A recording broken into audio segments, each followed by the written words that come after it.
why would it prioritize more muscle growth if it can already adequately deal with the resistance you're giving it? So give it something different. One of the things that I have underestimated in my training background is having a training partner. Now, I have been on record in saying, and I've been very cliche in this, that I rarely have training partners. And the reason I rarely have them is because it's always been a meditative practice for me. It's always been something where I can be present, I can be focused, and I really treat it like a meditation. It's very, very personal to me. So, in that respect, I tend to, more than any other time, conduct my training like I conduct a meditation by myself. But one of the fascinating things and advantages you can have in your life is a training partner to get you out of your rut if you're finding you're plateauing in your lifts and you need a little bit of extra oomph. There's something very primal about it. So I wanted to share with you a little back workout I did with one of my brothers that I met in the gym the other day, who actually looks like Hamza. He's going to be annoyed that I said that, but he is uncanny actually sometimes. And we're just starting off here on deadlifts. Now, I need to say before I play this, I rarely do deadlifts, which is embarrassing to say, because as somebody who is proficient in exercise physiology, the deadlift is probably the most superior lift that you can do when you're talking about posterior chain strength and overall hitting muscle groups. There isn't a exercise, I believe, that beats this one here. So we're doing a 5x5. I would never do volume with deadlifts. I'm just going to play this now because I believe that you're really training your strength here. So you can see I've got the belt on and everything, and I'm really trying to keep my back straight. I'm kind of I'm flaring my chest out as much as I can. I'm contracting my lats, and I'm really trying to push up through my heels. A really good cue I learned for this is try and push the earth away with your feet. So proud chest, pushing the earth away with the feet. You can see my buddy here. You look, there's some other clips, so you can see the resemblance to Hamza is quite uncanny here. But one of the key principles with this is I really believe high intensity, yes, keeping volume low. I would never go above 6 repetitions in my personal experience. You can go high on sets, maybe a 5x5 would be most conducive to you building strength. I think it's very important that you recognize, what are you doing this exercise for? Are you doing it for hypertrophy? What kind of hypertrophy? Is it going to be the myofibrillar hypertrophy, which is more about the density of the muscles, or the sarcoplasmic hypertrophy, which is about the volume of plasma in your muscles? Or are you doing it for strength? There's many different facets that you can use an exercise for. So think about utility of the exercise that you're using. And deadlifts is something, guys, I am putting back into my training program. You'll be pleased to hear. I went on to another exercise here, which was the cable row. Now, one of my favorite exercises, this is the back day, I didn't preface this already, is the cable row. You can control this exercise very well in terms of really stretching out the lats. Now, in my experience, apologies for the camera here, guys, it goes in and out of focus, but my experience, a lot of people do this very incorrectly. Your torso needs to be 45 degrees or more or over. So you can see I'm really bent forward here, and I'm trying to lengthen my lats out as much as I can. So I'm getting full range of motion on the latissimus dorsi, and I'm using my hooks for hands. I've got a traditional grip here, but typically I'll go with maybe a false grip, and I'm just pulling into that area here where my little finger is. I'm trying to hook that area into my lats. I think I maybe drop it here. Do I go down lower? Yep. And again, I'm really trying to get 45 degrees or more if I can over, and really tuck in as much as I can into my kind of midriff, lower kind of hip area. That's the sweet spot for this kind of exercise. If you're too upright, you'll be getting more kind of upper back. You'll get more like lower mid trap, more rear delt. And it really depends on what you're using the cable exercise for. If you change the variables of the cable, yeah, you can hit lat, but you can hit mid trap, you can hit rear delt, you can hit rhomboid. Here I'm really thinking about latissimus dorsi. I'm trying to build that shield at the back. And the way you build the shield is you have to row into a lower position. If you're rowing up higher here, you're getting that rear delt. You want to row low and you want to row long. You want to row long to really get the pull. What I'm actually doing here, just to bring you kind of back, this kind of angle, you want to be thinking pull down, lat pull down. So you can see in a lat pull down, the torso is vertical, right? And you're pulling down like this. But if you see my body position here, I'm trying to do the same, but I'm 45 degrees angle or over. So when I'm in this position, I'm actually putting my mind into a lat pull down position. I'm thinking lat pull down here. I'm thinking lat pull down, even if I'm on a cable row. And this is, very, very powerful. You'll get a crazy lat pump just by shifting the position of the torso, guys. So I've mentioned it like 4 or 5 times already. If you're here, reduce that angle if you can. Come over until you're almost parallel with your legs, right? Until you're almost kissing your knees, and then row from there. It's a crazy powerful exercise for building a lot of volume, strength, width, and depth in the back, and one of my favorite ones. Here we go on to a grueling bicep drop set. I think it was a double drop set. So me and Imith here, this is Imith, who I'm training with.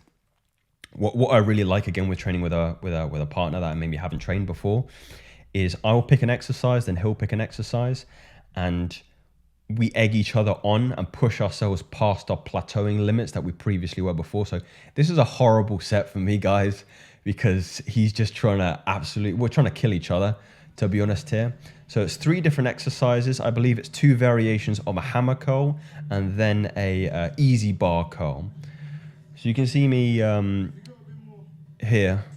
I'm getting into position just to do some hammers. So hammer, it's really a brachialis movement. It's not the bicep. There's a muscle in the middle of your bicep that you're really targeting here, which can take a lot more weight. So I'm keeping my hand in that neutral position here. I'm not trying to supinate the hand. As soon as I supinate the hand, I move on to the short and long head of the bicep. So I'm just keeping my hands neutral, and this way you're really building the width of the bicep.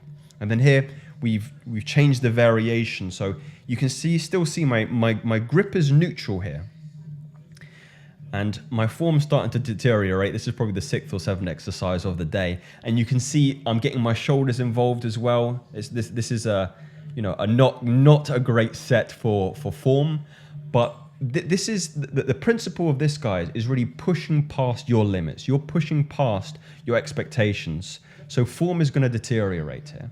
And then we go into the easy bar grip. And with this, again, the position of the hand has changed. Instead of me going neutral, I'm going supinated. When you bring the pinky up, if you can see my bicep here, when you bring the pinky up, that's when you start to get activation of your bicep. So a lot of people believe bicep is just a flexion exercise. Bicep supinates the wrist. When you supinate the wrist, you activate the bicep. You see, I'm absolutely dying here. I think I had to drop the weight. So when you're focusing on activating this part of the bicep here, you have to supinate your wrist. Look, if you look here, I'm not sure if you can see that in the camera, but that's activated, neutral. There's no activation there, right? My elbow is flexed, but my bicep's not on. You need to supinate the wrist to activate the bicep here. You can see, again, I'm really going to failure here. Horrible. I call these ugly reps to failure. And what I'm trying to do is I'm just trying to get the concentric contraction here, and I'm trying to control the eccentric. So controlling the lower aspect of it is actually, the science suggests that when you control the eccentric, or the negative part of the contraction, you actually incur more muscle growth. So the concentric doesn't really matter. It's the eccentric, it's the negative that really matters if you're trying to stimulate muscle growth. That's why the most jacked people in the world are gymnasts, because it's all negative work. If you look at a gymnast, you look at one of the gymnasts on the crucifix, their arms are wham. They're so dense because it's all about controlling the movement here. And you can see Imith trying to help me, get me up to the concentric and lower me there. So again, guys, really, really valuable having a training partner with you to allow yourself to kind of push past your usual limits, because I wouldn't ever do this by myself. You couldn't actually get, you know, the concentric part done without him helping you up there, and push past your limits. Remember, when you're in the gym and you're building muscle and you're building strength, you're incurring an evolutionary response from your body. And the way you do that is you have to stimulate the muscle in a way that it's never been stimulated before. If you want something you've never had before, you need to do something you've never done before. And if you've never pushed yourself to the moment where there's so much lactic acid in your muscle that you can't even curl your hands, then you're not going to get a response from your body. And believe me, I couldn't lift my arms up properly for a couple of days after this. And I think last but not least here, we've got another row variation here on the machine. I didn't really like this because this is a pendulum row, or the machine works on a pendulum, and you actually lose tension at different parts of the movement, especially towards the latter end of the contraction. I'm using some straps here because my grip is entirely gone, and this is a really good way to keep the tension on the muscle you're actually working, instead of it all the tension in your hands by using the straps. But I'm thinking lats here again. You can see I'm driving with my elbow. I'm not really thinking about my grip. I'm driving with my elbow and I'm tucking my elbow in, nice and in. See, I'm getting him to tuck it in. I'm getting him to push it right and tuck it right into the lat there. That's what I'm trying to train. Again, guys, when you're training, being intentional about what you're doing. Don't just go through the movements. Put your mind into the muscle that you are using. So here I'm getting a good grip first and foremost. So I don't need to worry about that. I'm not concerned about my grip. What I'm concerned about is the contraction in my lat here, and all my attention is on my elbow. And I'm just driving that as hard as I can, and I'm putting my mind right into that lat. I'm trying to like flush it out and put so much blood into there that I can't even drive the elbow back anymore. Again, I didn't really like this machine. As that weight comes up, as the pendulum comes up, you lose all tension on the muscle. So again, these really get me to tuck it in there. And you can see I'm cheating a little bit at the end because the movement is getting very, very challenging. So guys, I just really wanted to leave this with you. I hope this was interesting. If you enjoy these videos, I really enjoy making these kind of videos because, again, I feel it's an element of masculine theory that I don't highlight a lot, and which is a shame because I'm very, very knowledgeable on the subject. I've been doing it for, a decade, been training for a decade. And the premise is really, you can get, I've been there, and I'm sure you've been there too. If you've trained before, you go through the motions. Oh, it's chest day. I go to the bench. I go to the incline. I do the dips. I do the tricep extension, and it just feels like something, routine. You don't grow in routine. You don't grow in comfort. I have deluded myself for a very long time into thinking just because I'm going to the gym and I am, there and I'm going through the exercises that I've gone before, that I'm actually benefiting. That's not the case. The body gets used to these things, and you're going to need to shake it out of apathy. You shake it out of apathy. And one of the great ways you can shake yourself out of apathy is by getting a training partner that you've never trained with before. Again, Imith and I met probably about 2 weeks ago prior to this. And we just said, let's go have a training session together. We blocked out, I think this workout was 3 hours long. And I just said, right, I pick an exercise, you pick an exercise. We just go back and forth with each other. And then what was also interesting that we didn't do, but we're going to do next time, is when we make every single set we do different. So no set is the same. The variables we change up in the set are the repetitions. We change the tempo.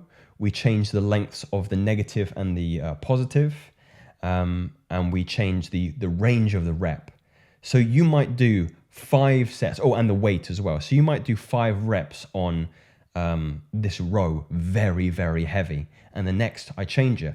I reduce the weight and I say, right now, 20 reps, same exercise, but I want you to do it to a tempo of 1, 2, 3, 4 negative. 1, 2, 3, 4, negative. For 20 reps, your muscle was thinking, what the fuck is going on? I've just gone very, very heavy. Now I'm going slower with more repetitions. It's all about giving your body different stimuluses to grow. You're not going to grow in comfort. It does not happen. Once your body gets used to things, why would it prioritize more muscle growth if it can already adequately deal with the resistance you're giving it? So give it something different. And that is not a theory. That is a fucking fact. And gentlemen, I'll speak to you soon. Take care.